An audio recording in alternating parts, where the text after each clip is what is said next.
Vous savez, en Afrique, les moins de 24 ans représentent plus de 60% de la population.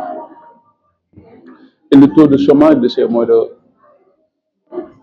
25 ans dépasse en moyenne les 35%. Aujourd'hui, des études ont démontré que d'ici 2050, 35% des jeunes dans le monde seront des Africains.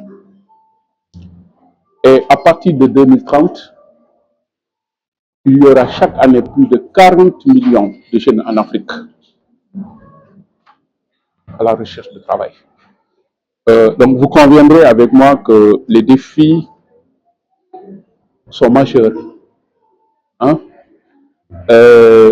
Au regard des enjeux démographiques et des réalités économiques. Ce qui fait qu'aujourd'hui, la seule alternative crédible et possible pour lutter efficacement contre l'immigration clandestine, c'est mettre l'accent sur la formation professionnelle.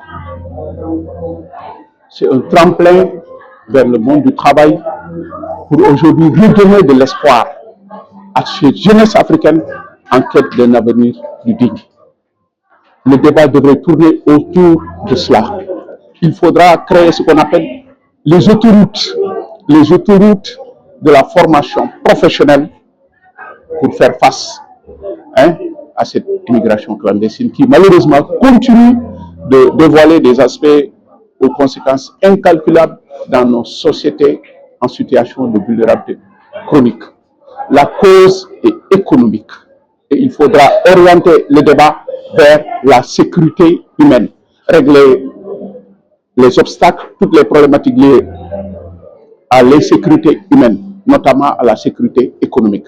C'est là où on devrait camper le débat vers l'employabilité des jeunes et accélérer la formation professionnelle pour lutter contre ce fléau. Déjà, on nous parle de plus de 6 000 morts et ce n'est que des approximations en termes de valeur absolue. Il y a eu plus de 40 000 entrées illégales en Espagne depuis 2001.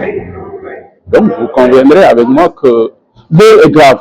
L'urgence est absolue et nous devons aujourd'hui, en Afrique, nous abonner aux obligations de résultats, mais ne serait-ce que pour sauver cette jeunesse qui préfère mourir en Méditerranée que de rester. Il faudra, vu l'ampleur des dégâts, vu que le problème n'est plus conjoncturel, c'est un problème structurel, je crois qu'il faudra aujourd'hui une nouvelle stratégie beaucoup plus efficace dans la lutte contre ce fléau.